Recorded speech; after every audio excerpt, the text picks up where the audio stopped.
Hello guys, welcome back to my channel. இன்றைக்கி நம்ம என்ன வீடியோ பார்க்க போகிறோம் அப்படின்னு பார்த்தீங்கன்னா, அமெரிக்கன் ரைட்டர்ஸ், அதாவது அமெரிக்கன் ரைட்டர்ஸ் அப்படின்னு சொல்லிட்டு இம்பார்ட்டண்டான பர்சன்ஸ் எல்லாம் இருப்பாங்க இல்லையா, அவங்களில் வந்து நமக்கு வந்து மென்ஷன் பண்ணியிருக்கிறவங்கள தான் வந்து நம்ம இன்றைக்கி டீட்டெயில்டான சம்மரியாக வந்து பார்க்க போகிறோம். அண்ட் இது வந்து பார்ட் 1 வீடியோ தான். பார்ட் 2 வீடியோ வந்து நம்ம சேனலில் வந்து அப்லோட் பண்ணுறதுக்கு மறக்காமல் வந்து நம்ம சேனலில் சப்ஸ்கிரைப் பண்ணிக்கோங்க. அண்ட் பக்கத்தில் உள்ள பெல் ஐக்கானை கிளிக் பண்ணிவிட்டு அண்ட் அதில் ஆளுங்கிற ஆப்ஷனை வந்து டிக் பண்ணிக்கோங்க. இந்த வீடியோவில் வந்து நம்ம எந்தெந்த அமெரிக்கன் ரைட்டர்ஸ் எல்லாமே கவர் பண்ண போகிறோம் அப்படின்னு பார்த்தீங்க அப்படின்னா, ஃபர்ஸ்ட் ஆஃப் ஆல் வந்து நம்மளோட Ralph Waldo Emerson and H D Thoreau, Emily Dickens, Edgar Allan Poe and Walt Whitman அப்படிங்கிற ஒரு 5 ஆத்தர், அதாவது அமெரிக்கன் ரைட்டர்ஸ்லேயே இவங்க 5 பேருமே வந்து ரொம்பவே ஒரு இம்பார்ட்டண்ட்டான ஆத்தர். ஸோ அவங்க 5 பேர்த்தையுமே வந்து நம்ம இந்த வீடியோவில் வந்து நம்ம பார்த்து கவர் பண்ணிடலாம். ஃபர்ஸ்ட் ஆஃப் ஆல் இவங்க 5 அமெரிக்கன்ஸ்க்குமே வந்து இந்த அமெரிக்கன் ரைட்டர்ஸ்க்கு என்ன ஒரு ஒத்துமை அப்படின்னு சொல்லி பார்த்தீங்க அப்படின்னா, இவங்க 5 பேருமே வந்து டிரான்சென்டலிசம் அப்படின்னு சொல்லக்கூடிய ஒரு ஃபிலாசபிக்கல் அண்ட் லிட்ரரி மூமெண்ட்டுக்கு வந்து அதை வந்து ஃபவுண்டராக இருந்தவங்க. அண்ட் அதில் வந்து பீக்கில் இருந்த ரைட்டர்ஸ் தான் வந்து இவங்க 5 பேருமே. அப்போது நீங்கள் வந்து எக்ஸாமுக்கு வந்து எழுதும்போது, அதாவது இவங்க 5 பேரை எழுதும்போது வந்து டிரான்சென்டலிசம் அப்படின்னு சொல்லிட்டு நீங்கள் வந்து ஒரு பாயிண்ட்டை எல்லாத்துக்குமே ஆட் பண்ணிக்கலாம். ஏன்னா எல்லாருக்குமே இருக்கக்கூடிய ஒரு காமனான விஷயம் அதுதான். ஸோ அப்போ வந்து அமெரிக்கன் லிட்ரேச்சரில் வந்து ஃபஸ்ட்டு என்ன நடக்குது அப்படின்னு பார்த்தீங்கன்னா, கொலோனியல் பீரியட். அண்ட் கொலோனியல் பீரியடை வந்து 1607 to 1776 வரைக்கும் வந்து கொலோனியல் பீரியட் நடக்குது. அண்ட் கொலோனியல் பீரியடுக்கு அப்புறம் வந்து ஒரு ஏர்லி நேஷ்னல் பீரியட் நடக்குது. அது வந்து 1776 1830 வரைக்குமே வந்து ஏர்லி நேஷ்னல் பீரியட்னு சொல்கிறாங்க. அண்ட் அதுக்கப்புறம் தான் வந்து 1776 வந்து அமெரிக்கா வந்து இண்டிபெண்டன்ஸ் ஆகுது. இண்டிபெண்டன்ஸ்க்கு அப்புறம் வந்து வரக்கூடிய ஒன்று தான் வந்து இந்த டிரான்சென்டலிசம் அப்படின்னு சொல்லக்கூடிய ஒரு ஃபிலாசபிக்கல் அண்ட் லிட்ரரி மூமெண்ட். அந்த ஏஜை தான் வந்து 1820 1830s வரைக்குமே வந்து அந்த மூமெண்ட் தான் வந்து இருந்தது அப்படின்னு சொல்லிட்டு சொல்கிறாங்க. அண்ட் இது வந்து ப்ரைமரி வந்து எஸ்டாப்ளிஷ் ஆனது, ஒரிஜினேட் ஆனது வந்து நியூ இங்கிலாண்டில் தான். ஏர்லி 19th சென்ச்சுரியில் வந்து எஸ்டாப்ளிஷ் ஆயிடுச்சுன்னு சொல்கிறாங்க. அண்ட் இதோட பாயினர்ஸ் யார் அப்படின்னு பார்த்தீங்கன்னா, இந்த டிரான்சென்டலிசம் அப்படிங்கிற மூமெண்ட்டோட பாயினர்ஸ் வந்து Ralph Waldo Emerson, HD Thoreau, அதாவது Henry David Thoreau and Walt Whitman, இவங்க 3 பேரும் தான் வந்து பைனர் ஆஃப் திஸ் மூமெண்ட், அதாவது டிரான்சென்டலிசமோட பைனர்ஸ் வந்து இவங்க தான் சொல்கிறாங்க. அண்ட் அதே மூமெண்ட்டில் வந்து நோட்டபிளான ரைட்டர்ஸ் வந்து நிறைய பேர் இருக்காங்க. நம்ம வந்து பார்க்க போகிறது எட்கர் ஆலன் போய் அண்ட் வந்து Emily Dickens. Emily Dickens Edgar Allan Poe வந்து ஒரு பொயட், ஒரு ஃபேமஸான பொயட் அப்படின்னு சொல்லிட்டு சொல்லலாம். அண்ட் ஃபர்ஸ்ட் ஆஃப் ஆல் நம்ம வந்து இவங்க 5 பேர்த்துக்கும் காமனாக இருக்கக்கூடியது வந்து டிரான்சென்டலிசம் அப்படின்னு சொல்லி பார்த்தோம். அப்போது டிரான்சென்டலிசம்னா என்ன அப்படிங்கிறத பார்த்துடலாம். டிரான்சென்டலிசம் அப்படிங்கிறது ஒரு ஃபிலாசபிக்கல் அண்ட் லிட்ரரிக்கல் மூமெண்ட் அப்படின்னு சொல்லிட்டு சொல்கிறாங்க. அண்ட் இதை வந்து எதை வந்து எம்ஃபேஸ் பண்ணுதுன்னா, goodness of a people and nature. ஒரு இண்டிவிஜுவல் பர்சன்ட்டையும் ஒரு நேச்சர்ட்டையும் வந்து என்ன இருக்குது அப்படின்னு அவங்களோட குட்னஸை வந்து ஒரு எந்தோ பண்ணி காட்டுறது தான் வந்து இந்த டிரான்சென்டலிசம் அப்படின்னு சொல்கிறாங்க. அண்ட் இதோட இம்பார்ட்டன்ட் தான் வந்து என்ன சொல்கிறாங்க அப்படின்னு பார்த்தீங்கன்னா, ஒரு இண்டிவிஜுவலோட இன்டியூஷன் அண்ட் ஹியூமன்ஸ் எல்லாம் வந்து ஹியூமனுக்குள்ள ஒவ்வொருத்தங்களுக்குள்ளேயுமே வந்து ஒரு டிரான்சென்ட் ஆர்டினரியான எக்ஸ்பீரியன்ஸ் இருக்குது. அதை வந்து நம்ம வந்து ஒரு டீப்பர் ஸ்பிரிச்சுவல் கனெக்ஷன் மூலியமாக இந்த யூனிவர்ஸோட வந்து நம்ம கனெக்ட் ஆகலாம்னு சொல்கிறாங்க. இந்த யூனிவர்ஸோடு நம்ம வந்து ஸ்பிரிச்சுவலாக கனெக்ட் ஆகிறதுக்கு வந்து எல்லா ஹியூமன்ஸுமே வந்து இந்த டிரான்சென்ட் ஆர்டினரி எக்ஸ்பீரியன்ஸ் மூலியமாக நம்ம வந்து ஒரு ஸ்பிரிச்சுவலாக யூனிவர்ஸோட கனெக்ட் ஆகலாம் அப்படிங்கிறது தான் வந்து இந்த டிரான்சென்டலிசமோட பேசிக்கான கான்செப்ட். அதாவது ஒரு பீப்புளுக்கும் நேச்சருக்கும் இருக்கிற ஒரு குட்னஸ் அண்ட் ஒரு தனிப்பட்ட மனுஷனோட இன்டியூஷன் என்ன, அண்ட் ஹியூமன் வந்து ஒரு ஸ்பிரிச்சுவலோட யூனிவர்சல் கனெக்ட் ஆகிறது வந்து எப்படி அப்படின்னு சொல்கிறது தான் வந்து இந்த டிரான்சென்டலிசம். அண்ட் இதோட ஹிஸ்ட்ரி பார்த்தீங்க அப்படின்னா, இது வந்து 1830s 1840s வந்து எமர்ஜ் ஆச்சுன்னு சொல்கிறாங்க. அண்ட் அந்த இது வந்து நம்ம டிரான்சென்டலிசம் வந்து எமர்ஜ் ஆன பீரியடில் வந்து social, economical and religious change அமெரிக்காவில் வந்து இது எல்லாமே வந்து சேஞ்ச் ஆகிட்டு இருக்கிற டைம். அண்ட் இதோட கீ ஃபிகர் பார்த்தோம் அப்படின்னா ரால்ஃப் வால்டோ எமர்சன். அதாவது ரால்ஃப் வால்டோ எமர்சன் வந்து ஒரு எஸ்ஸே நேச்சர் அப்படிங்கிற எஸ்ஸே எழுதியிருக்கிறாரு 1836. நான் சொல்ல வந்து நோட்ஸ் எடுத்துக்கோங்க, அப்படின்னா தான் எக்ஸாமுக்கு வந்து உங்களுக்கு யூஸ்ஃபுல்லாக இருக்கும். அண்ட் ரால்ஃப் வால்டோ எமர்சன் வந்து 1836 வந்து நேச்சர் அப்படிங்கிற ஒரு எஸ்ஸே எழுதியிருக்கிறாரு. செல்ஃப் ரிலையன்ஸ் அப்படிங்கிற எஸ்ஸே 1841 வந்து எழுதியிருக்கிறாரு. அண்ட் இந்த 2 எஸ்ஸேயுமே வந்து ஒரு இன்டெலெக்சுவல் ஃபவுண்டேஷனை வந்து கொடுக்குது. ஒரு இன்டெலெக்சுவல் ஒரு தனிப்பட்ட மனுஷன் வந்து அவனை செல்ஃபாக வந்து அண்டர்ஸ்டாண்ட் ரியலைஸ் பண்ணுறதுக்கான ஒரு மூமெண்ட்டாக வந்து இந்த ஒர்க் இருக்குது அப்படின்னு சொல்லிட்டு சொல்கிறாங்க. அண்ட் ஹென்ரி டேவிட் தரூர் அவர் வந்து பெஸ்ட் நோன் ஃபார் வால்டன். அவரோட வால்டன் அப்படிங்கிற ஒர்க்குக்கு வந்து அவர் பயங்கர ஃபேமஸ் அப்படின்னு சொல்கிறாங்க. அண்ட் அதில் வந்து நேச்சர் பற்றி, நேச்சரோட சின்ன சின்ன விஷயங்கள் பற்றி, அதில் உள்ள பாண்டு பற்றிலாம் வந்து பியூட்டிஃபுல்லாக எழுதியிருப்பார். 1854 வந்து இந்த ஒர்க் வந்து அவர் வந்து எழுதியிருக்கிறாரு. அண்ட் ஒரு சிம்பிள் லிவிங், எப்படி மனுஷங்களோட ஒரு டே டு டே லைஃப்பில் ஒரு சிம்பிளான லிவிங் எப்படி அப்படிங்கிறத வந்து எக்ஸ்பிரிமெண்ட் பண்ணுற மாதிரி இந்த ஒர்க் வந்து இருக்கும். அண்ட் அதை வந்து எக்ஸ்பிரிமெண்ட் பண்ணி அவர் வந்து எழுதியிருப்பார். அண்ட் சிவில் டிசோபீடியன்ஸ் அப்படிங்கிற ஒர்க்கையும் இவர் தான் எழுதியிருக்கிறாரு 1849. அண்ட் இது எதை வந்து அட்வொகேட் பண்ணுது அப்படின்னு பார்த்தீங்கன்னா நான் வயலண்ட் ரெசிஸ்டன்ட் டு அன்ஜஸ்ட் லா. ஒரு ஜஸ்டிஸே இருக்காது அந்த லால, ஆனாலுமே வந்து அதுக்கு வந்து நம்ம வைலண்ட்டாக வந்து அட்வொகேட் பண்ணக்கூடாது. ஒரு நான் வைலண்ட் மூமெண்ட்லேயே வந்து அதாவது அகிம்சை வழியிலே போகணும் அப்படிங்கிறது தான் இந்த ஒர்க். அப்போது ரால்ஃப் வால்டோ எமர்சன் பற்றி பார்த்தோம். அண்ட் அவங்களோட ஃபேமஸான ஒர்க் ஹென்ரி டேவிட் தரூர். இவங்கெல்லாம் யார் அப்படின்னா பாயினர்ஸ் ஆஃப் டிரான்சென்டலிசம். அண்ட் இந்த டிரான்சென்டலிசம் வர்றதுக்கு வந்து ஒரு இன்ஃப்ளூயன்சஸாக இருந்திருப்பாங்க இல்லையா, அந்த இன்ஃப்ளூயன்ஸாக இருந்தது வந்து romanticism, German idealism. And German ஐடலிசம்னு எடுத்துட்டோன்னா எஸ்பெஷலி இமானுவேல் கேண்ட் அப்படிங்கிறவங்க எழுதியிருக்கிற அண்ட் ஒரு இன்ஃப்ளூயன்சராக இருந்திருக்கிறாங்க. Eastern philosophies like Hinduism and Buddhism.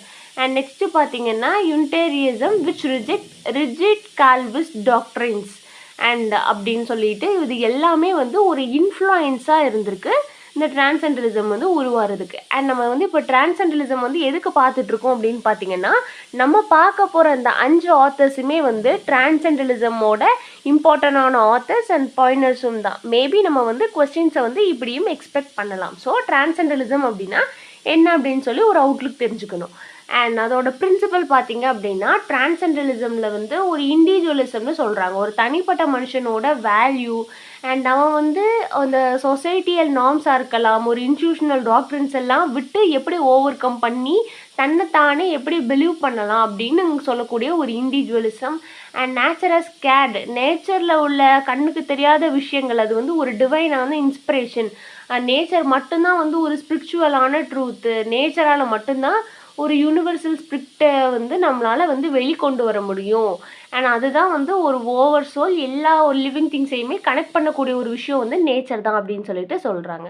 ரெண்டாவது பார்த்தீங்கன்னா டிரான்சென்டிஸ் அப்படின்னா ஒவ்வொரு மனுஷனுமே என்ன அப்படின்னு பார்த்தீங்கன்னா ஒரு மெட்டீரியல் கன்சர்னாகவே வந்து ஓடிட்டுருக்கோம், மெட்டீரியலிஸ்டிக்காக ஒரு ரேஷ்னலிசமாக. ஆனால் அது எல்லாத்த விட ஒரு ஹையரான ட்ரூத் என்ன அப்படின்னு பார்த்தீங்கன்னா இன்ட்யூஷன் தான். Intuition, imagination and spiritual inside தான் வந்து நிஜமான ஒரு ஹையரான ட்ரூத். மனுஷங்க வந்து ஒரு மெட்டீரியலிஸ்டிக்காக நம்ம ஓடிட்டுருக்கோம், ரேஷ்னலிஸ்டிக்காக ஓடிட்டுருக்கோம். ஆனால் யாருமே வந்து ஒரு ஸ்பிரிச்சுவலாகவோ இமேஜினேஷன்லேயே வந்து போகிறதில்ல. அப்படி தான் போகணும் அப்படின்னு டிரான்சென்டஸ் வந்து சொல்கிறாங்க.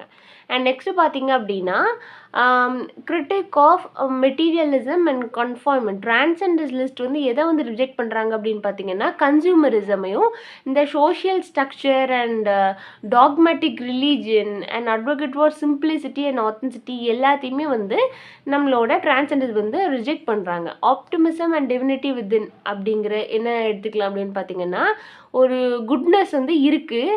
அது வந்து எப்படின்னா எல்லாத்துக்குள்ளேயும் ஒரு ஸ்பார்க்காக இருக்குது. அந்த ஒவ்வொரு ஹியூமனுக்குமே வந்து ஸ்பார்க்காக இருக்குது. அதுதான் வந்து நம்ம ஹியூமனோட பொட்டென்ஷியல். ஒவ்வொருத்தங்களோட க்ரோத்துக்கும் டெவலப்மெண்ட்டுக்கும் அந்த ஸ்பார்க்கு தான் வந்து காரணம். அந்த ஸ்பார்க்கை வந்து நம்ம தான் எந்தூ பண்ணணும் அப்படின்னு சொல்லிட்டு சொல்கிறாங்க. நெக்ஸ்ட்டு டிரான்சென்டலிசம் வந்து என்ன இம்பேக்டை வந்து க்ரியேட் பண்ணுச்சு லிட்ரேச்சரில், அமெரிக்கன் லிட்ரேச்சரில் வந்து அமெரிக்கன் லிட்ரேச்சரை வந்து இந்த டிரான்சென்டலிஸ்ட் ஷேப் பண்ணவர் யார் அப்படின்னு பார்த்தீங்கன்னா ஒரு டிரான்சென்டலிஸ்ட் ரைட்டராக அமெரிக்கன் லிட்ரேச்சரை வந்து ஷேப் பண்ணது ஒரு poet like Walt Whitman and Emily Dickens. அப்போது டிரான்சென்டலிசம்லேயே வந்து ஃபேமஸான பொயட்ஸ் யாரெல்லாம்? எமிலி டிக்கன்ஸும் வால்ட் விட்மனும் வந்து poets, transcendentalist poets. And Ralph Waldo Emerson, Henry David Thoreau, Walt Whitman இவங்களும் வந்து போயினராகவும் இருந்திருக்காங்க. அண்ட் டிரான்சென்டலிசம் வந்து எதை என்கரேஜ் பண்ணுது அப்படின்னா, தன்னைத்தானே வந்து இண்டிவிஜுவல்ஸ் வந்து நம்பணும், நம்மளோட இன்னர் வாய்ஸை வந்து நம்ம ட்ரஸ்ட் பண்ணணும். அண்ட் அப்படின்னா தான் வந்து நம்மளோட இந்த நேச்சரோடய நம்ம வந்து கனெக்ட் ஆக முடியும், ஒரு ஸ்பிரிச்சுவல் வேர்ல்டுக்கு வந்து நம்மளால் போக முடியும்னு சொல்கிறாங்க. அண்ட் இப்போ பார்த்தீங்க அப்படின்னா நம்ம வந்து ஃபஸ்ட்டு என்ன பார்த்தோம் அப்படின்னா, இந்த 5 author Edgar Allan Poe, Emily Dickens and Henry David Thoreau, Ralph Waldo Emerson, Walt Whitman இவங்க 5 பேரோட காமனாக இருக்கிற அந்த டிரான்சென்டலிசம் அப்படின்னா என்ன அப்படின்னு அதோட history concept and key features எல்லாமே பார்த்தோம். அண்ட் இவங்க 5 பேருமே கனெக்ட் ஆகிருக்கிற ஒரு விஷயம் அதுதான். அப்போ 5 பேரும் காமனாக இருக்கக்கூடிய ஒரு விஷயம். அண்ட் எல்லாருமே வந்து அந்த பீரியடில் தான் இருந்திருக்கிறாங்க. இப்போ வந்து ரால்ஃப் வால்டோ எமர்சன் அப்படின்னா யார் அப்படின்னு சொல்லிட்டு அவரை பற்றி பர்டிகுலராக பார்க்க போகிறோம். இப்போ வந்து ரால்ஃப் வால்டோ எமர்சன் வந்து 1803 1882 வந்து பிறந்திருக்கிறாரு. அண்ட் இவர் பார்த்தீங்கன்னா சென்ட்ரல் ஃபிகர் இன் அமெரிக்கன் டிரான்சென்டலிசமில் வந்து ஒரு சென்ட்ரல் ஃபிகர். அண்ட் இவர் ஒரு ஃபிலாசபர், எஸ்ஸேயிஸ்ட், பொயட் அண்ட் லெக்சரர். இவரோட ஐடியாஸ் வந்து அந்த 19th சென்ச்சுரியோட அமெரிக்கன் தாட்ஸை எல்லாமே வந்து ஷேப் பண்ணுது. இவரை வந்து என்ன சொல்கிறாங்க அப்படின்னு பார்த்தீங்கன்னா சேஜ் ஆஃப் கான்கார்ட் அப்படின்னு சொல்கிறாங்க. மேபி ஒன் வேர்டில் கேட்கலாம். சேஜ் ஆஃப் கான்கார்ட் அப்படின்னா ரால்ஃப் வால்டோ எமர்சன் தான் வந்து சேஜ் ஆஃப் கான்கார்ட் அப்படின்னு சொல்லிட்டு சொல்கிறாங்க. அண்ட் நம்ம எமர்சன் வந்து ஒரு individualism and spiritual self Discovery, ஒரு தனி மனுஷன் வந்து அவனை எப்போ வந்து செல்ஃபாக டிஸ்கவர் பண்ணுறான், அவனோட இண்டிவிஜுவலிசம்னா என்ன, நேச்சரோட எப்படி வந்து டீப்பாக கனெக்ட் ஆகலாம் அப்படிங்கிற ஒரு இன்டலெக்சுவல் மூமெண்ட்டுக்கு எல்லாமே வந்து ஒரு ஃபவுண்டலிஸ்ட் போட்டது. அண்ட் அந்த டிரான்சென்டலிசமுக்கும் வந்து ஃபவுண்டேஷன் போட்டவர் வந்து நம்மளோட ரால்ஃப் வால்டோ எமர்சன் தான். இதுதான் வந்து இவரோட பேசிக்கான கான்செப்ட். இவர் வந்து ஒரு American transcendentalist philosopher, essayist, poet, lecturer. And இவர் பிறந்த வருஷம் இவர் வந்து சேஜ் ஆஃப் கான்கார்ட்னு சொல்கிறாங்க. அண்ட் 19th சென்ச்சுரியில் வந்து பீக்கில் இருந்திருக்கு. அண்ட் டிரான்சென்டலிசமில் இவர் என்னென்னலாம் பண்ணார் அப்படின்னு சொல்லி பார்த்தாச்சு. அண்ட் இவர் வந்து என்னென்ன கான்ட்ரிபியூட் பண்ணியிருக்காருன்னு பார்த்தீங்கன்னா நிறைய கோர் ஐடியாஸ். செல்ஃப் ரிலையன்ஸ் அப்படின்னா ஒரு இண்டிவிஜுவலாக தன்னைத்தானே ட்ரஸ்ட் பண்ணிவிட்டு நம்மளோட இண்டிவிஜுவல் ஒவ்வொருத்தருக்குமே வந்து ஒவ்வொரு இன்னர் வாய்ஸ் உண்டு. அந்த இன்னர் வாய்ஸ் படி வந்து நம்ம எப்படி நடக்கணும் அண்ட் அதை எப்படி வெளிக்கொண்டு வரணும் அப்படின்னு சொல்லிட்டு சொல்கிறாரு. அண்ட் இதுதான் செல்ஃப் ரிலையன்ஸ் அப்படிங்கிற இவரோட எஸ்ஸேல வந்து சொல்லியிருக்கிறாரு. 1841 வந்து செல்ஃப் ரிலையன்ஸ் அப்படிங்கிற ஒர்க் வந்து பப்ளிஷ் ஆயிருக்கு. நேச்சர் அஸ் டிவைன், நேச்சர் தான் வந்து டிவைன் அப்படின்னு சொல்லக்கூடிய ஒரு ஒர்க் தான் வந்து நேச்சர் அப்படிங்கிற ஒரு எஸ்ஸே வந்து பப்ளிஷ் பண்ணியிருக்காரு 1836. நேச்சர் வந்து ஒரு ஸ்பிரிச்சுவல் கைடு, இதுதான் வந்து ஒரு ஓவர் சோல், இந்த யூனிவர்சல் ஸ்பிரிட் வந்து யூனிவர்சலோட நம்ம கனெக்ட் ஆகணும்னா அது வந்து நேச்சர் மூலியமாக தான் முடியும் அப்படிங்கிறத சொல்லக்கூடியது தான் வந்து நேச்சர் அப்படிங்கிற ஒர்க். அண்ட் டிரான்சன் பார்த்தீங்க அப்படின்னா என்ன அப்படின்னு நமக்கு வந்து ஆல்ரெடி தெரியும். அண்ட் நெக்ஸ்ட் வந்து எமர்சன் வந்து ஒரு இண்டிவிஜுவல் பொட்டென்ஷியல் வந்து ஒவ்வொரு மனுஷனுக்குமே வேணும். ஏன்னா வந்து ஒரு டிவைனிட்டியையும் ஒரு லிமிட்லெஸ் பொட்டென்ஷியல் க்ரோத்தும் வேணும்னா ஒரு நம்மளோட இண்டிவிஜுவலோட ஒரு பொட்டென்ஷியல் வந்து நமக்கு வேணும்னு சொல்கிறாரு. இவரோட மேஜரான ஒர்க்ஸ் அண்ட் வந்து இது வந்து ஒரு இம்பார்ட்டண்டான டாபிக். மேஜரான ஒர்க் என்னென்னு பார்த்தீங்கன்னா நேச்சர் 1836 நம்ம என்னென்னு பார்த்தோம். Self Reliance 1841. அமெரிக்கன் ஸ்காலர் இவளோட பயங்கரமான ஒரு ஃபேமஸான ஒர்க் வந்து அமெரிக்கன் ஸ்காலர். இது வந்து ஒரு speech intellectual independence of European ட்ரெடிஷனுக்கு வந்து ஒரு கொடுக்கக்கூடியது. இது வந்து அமெரிக்கன்ஸ் இருக்காங்க இல்லையா, அமெரிக்கன்ஸ் வந்து இன்டலெக்சுவல் டிக்ளரேஷன் ஆஃப் இண்டிபெண்டன்ஸ், ஒரு இன்டலெக்சுவலாக அவங்க வந்து டிக்ளேர் பண்ணுறாங்க நாங்கள் வந்து ஒரு இண்டிபெண்டன்ஸ் அப்படின்னு சொல்லக்கூடிய ஒரு எழுச்சி கொடுக்கக்கூடிய ஒரு ஸ்பீச் அப்படின்னு சொல்லிட்டு சொல்லலாம். தி அமெரிக்கன் ஸ்காலர் 1837 வந்து இது வந்து பப்ளிஷ் ஆயிருக்கு. அண்ட் இவர் வந்து எஸ்ஏ பார்த்தீங்க அப்படின்னா ஃபஸ்ட் அண்ட் செகண்ட் சீரீஸ் அப்படிங்கிறது 1841 1844. இந்த கலெக்ஷன்ஸ் வந்து ஒரு ஃப்ரெண்ட்ஷிப், ஹிஸ்ட்ரி அண்ட் பொயட்டிக் ரோல்னு சொல்லிட்டு ஒரு பொயட் வந்து சொசைட்டியில் என்னென்னலாம் பண்ணணும் அப்படிங்கிறத எல்லாமே வந்து இந்த எஸ்ஏ வந்து நமக்கு வந்து சொல்லுதுன்னு சொல்கிறாங்க. அண்ட் இவரோட போயம்ஸ் வந்து பார்த்திங்கன்னா ஒர்க்ஸ் லைக் கான்கார்ட் ஹிம், த ஹொடோரா 1839 வந்து பப்ளிஷ் ஆகிருக்கு. இந்த கான்கார்ட் ஹிம் வந்து 1837. அண்ட் இது போக வந்து அவர் நிறையா நேச்சர் பற்றியும் ஹியூமன் எக்ஸ்பீரியன்ஸை பற்றியும் வந்து எழுதியிருக்கிறார். இவர் வந்து லெக்சர் என்ன கொடுத்துருக்காரு அப்படின்னு பார்த்தீங்கன்னா, எமர்சன் வந்து ஒரு ப்ரொஃபிலிக் லெக்சரர்னு சொல்லலாம். அண்ட் இவர் வந்து நிறைய டாக்ஸ் வந்து பேசியிருக்காரு யூஎஸில்.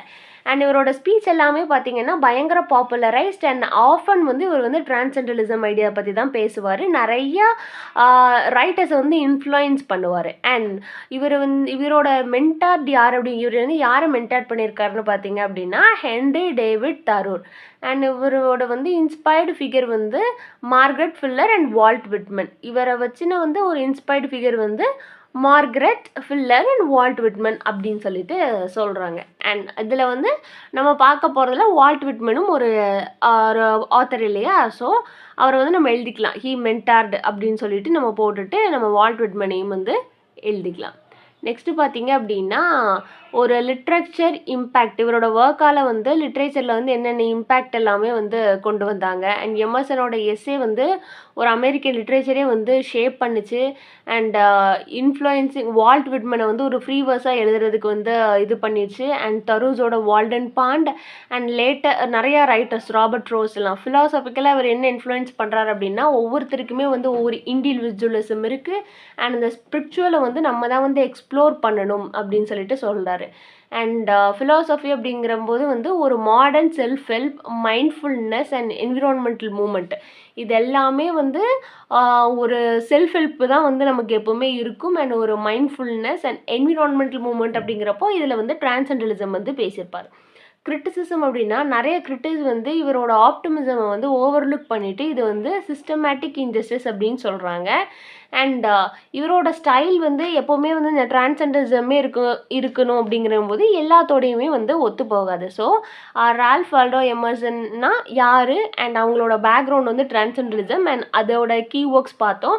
அண்ட் இவரோட மேஜர் ஒர்க்ஸையுமே நம்ம பார்த்தோம். ஸோ ரால்ஃப் வால்டோ எமர்சன் அப்படின்னு கேட்டாங்க அப்படின்னா இவர் வந்து ஒரு டிரான்சென்டலிசம் போட்டு டிரான்சென்டலிசம் அப்படின்னா என்னென்னு எழுதிட்டு அண்ட் இவரோட ஃபேமஸான ஒர்க் இவர் வந்து என்னென்னலாம் பண்ணியிருக்காரு அப்படிங்கிறத கொஞ்சம் ஹிண்ட்ஸ் மாதிரி கொடுத்துட்டு அண்ட் நீங்கள் வந்து இந்த எஸ்ஸையை வந்து சம்மப் பண்ணிக்கலாம். அண்ட் இவ்வளோ தான் சம்மரியில் ஏதாவது டவுட்டுன்னு நம்ம மறக்காமல் கீழே கேளுங்க. அண்ட் பார்ட் 2 சம்மரி வந்து நம்ம சேனலில் அப்லோட் ஆகும். அதுக்கு வந்து மறக்காமல் சப்ஸ்கிரைப் பண்ணிவிட்டு பக்கத்தில் உள்ள பெல் ஐக்கானையும் கிளிக் பண்ணிக்கோங்க. தேங்க்ஸ் ஃபார் வாட்சிங் and subscribe for more videos.